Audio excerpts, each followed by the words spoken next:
Assalamualaikum warahmatullahi wabarakatuh. Perkenalkan, nama saya Sri Wahyuni Lestari dari Sekolah SMK Pesisir Samboja. Di sini saya akan menjelaskan tentang landasan hukum ketenagakerjaan. Hukum ketenagakerjaan di Indonesia diatur di dalam Undang-Undang Nomor 13 Tahun 2003 tentang Ketenagakerjaan. Hukum ketenagakerjaan mengatur tentang segala hal yang berhubungan dengan tenaga kerja pada waktu sebelum, selama, dan sesudah kerja. Tujuan dari dibentuknya hukum ketenagakerjaan adalah memberikan perlindungan kepada tenaga kerja dan mewujudkan kesejahteraan serta meningkatkan kesejahteraan tenaga kerja dan keluarganya.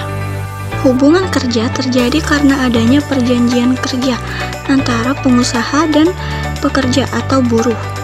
Hubungan kerja terdiri atas dua macam, yaitu hubungan kerja berdasarkan perjanjian kerja waktu tertentu atau disingkat PKWT, dan hubungan kerja berdasarkan perjanjian kerja waktu tidak tertentu atau PKWTT.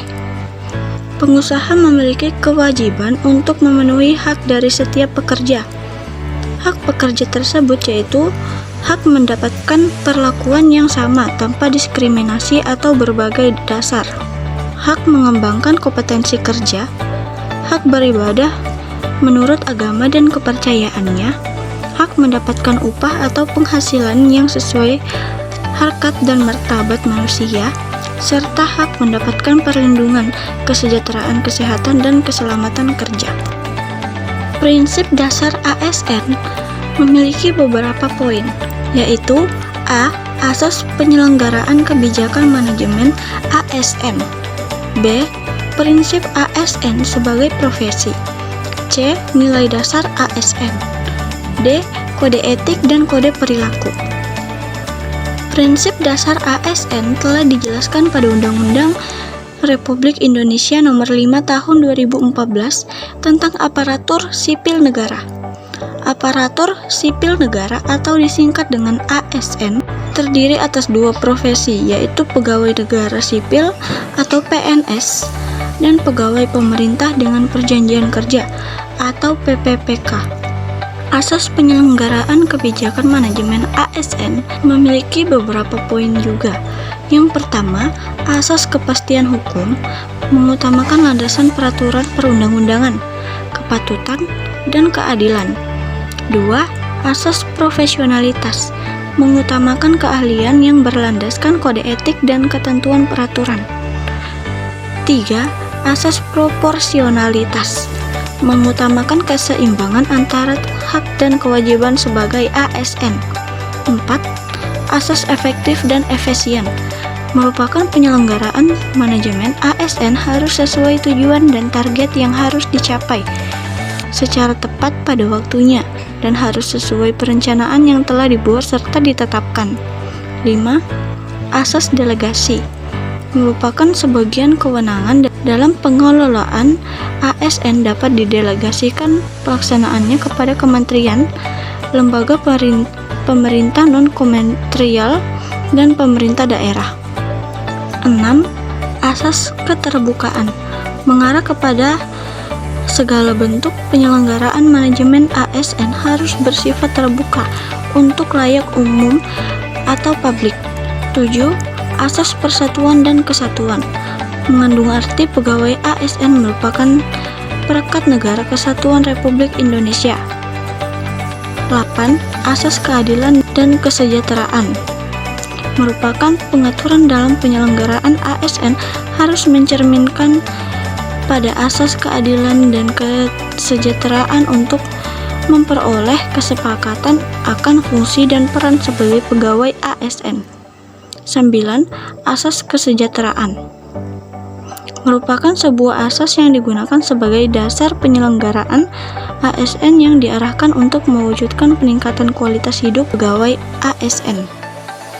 Prinsip ASN sebagai profesi berdasarkan Pasal 3 Undang-Undang Republik Indonesia Nomor 5 Tahun 2014 tentang aparatur sipil berikut prinsip ASN sebagai profesi.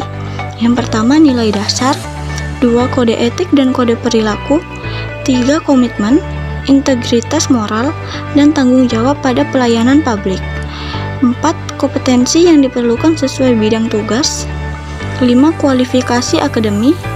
6. Jaminan perlindungan hukum dalam melaksanakan tugas. 7. Profesionalitas jabatan. C. Nilai dasar ASN yang pertama. 1. Memberikan layanan pada publik secara jujur, tanggap, cepat, tepat, akurat, berdaya guna, berhasil guna, dan santun. 2. Mengutamakan kepemimpinan berkualitas tinggi. 3. Menghargai komunikasi, konsultasi, dan kerjasama. 4. Meningkatkan efektivitas sistem pemerintahan yang demokratis sebagai perangkat sistem karir. 5. Menciptakan lingkungan kerja yang non-diskriminatif. 6. Memelihara dan menjunjung tinggi standar etika yang luhur. 7. Mempertanggungjawabkan tindakan dan kinerjanya kepada publik. 8. Memiliki kemampuan dalam melaksanakan kebijakan dan program pemerintah. Kode etik dan kode perilaku berisi tentang peraturan perilaku pegawai ASN yang tercantum dalam pasal 5 ayat 2 Undang-Undang Republik Indonesia Nomor 5 Tahun 2014 tentang aparatur sipil. Yang pertama, melaksanakan tugasnya dengan jujur, bertanggung jawab, dan berintegritas tinggi. 2. Melaksanakan tugasnya dengan cermat dan disiplin. 3. Melayani dengan sikap hormat, sopan, dan tetap tekanan. 4. Melaksanakan tugasnya sesuai dengan perintah atasan atau pejabat yang berwenang, sejauh tidak bertentangan dengan ketentuan peraturan perundang-undangan dan etika pemerintahan. 5. Memberikan informasi secara benar dan tidak menyesatkan kepada pihak lain yang memerlukan informasi terkait kepentingan kedinasan. Semoga video ini bermanfaat bagi kita semua dan mari belajar lebih banyak hal dari materi yang akan mendatang. Sekian, Assalamualaikum warahmatullahi wabarakatuh.